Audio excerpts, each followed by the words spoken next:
স্ত্রীর বালতির আঘাতে মৃত্যু হলো স্বামীর, চাঞ্চল্য এলাকায়।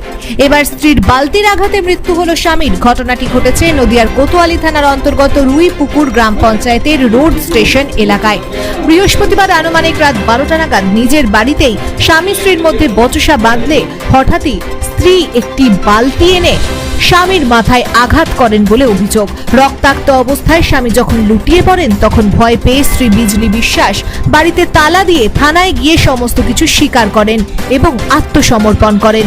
এরপর ঘটনাস্থলে পুলিশ এসে মৃতদেহটি নিয়ে যান শক্তিনগর জেলা হাসপাতালে ময়নাতদন্তের জন্য। পুলিশ সূত্রে খবর, মৃত ব্যক্তির নাম অশোক বিশ্বাস, বয়স আনুমানিক 52 বছর। তবে কি কারণে স্বামী স্ত্রীর মধ্যে বচসা বেঁধেছিল এবং কেনই বা স্ত্রী তার স্বামীকে এইভাবে প্রহার করলো তার তদন্ত শুরু করেছে কৃষ্ণনগর কোতোয়ালি থানার পুলিশ। যদিও ব্যক্তির মৃত্যুতে শোকের ছায়া এলাকায়।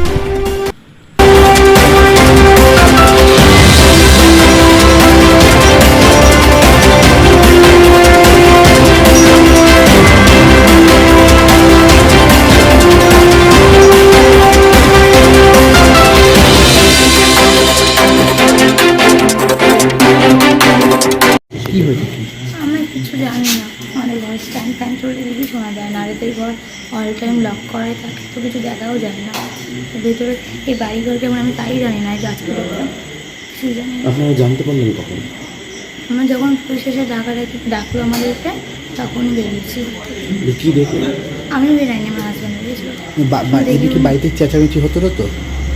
এরকম জানি না, কিছু বোঝা যায় না, তো লক থাকে যখন অল টাইম। এই এলাকাটার কি নাম? এই এলাকাটার কি নাম? Road station, Krishnanagar road station. ওনার নাম কি, যিনি মারা গেছেন ওনার নাম কি? অশোক বিশ্বাস। আর কি হয় আপনার? আমার ভাসুর ভাই। ভাসুর হয়? আচ্ছা, উনি কিসের ব্যবসা করেন? আমি অত কিছু জানি না, সেরকম কিছু সম্পর্ক না, তো এইসব বিষয়ে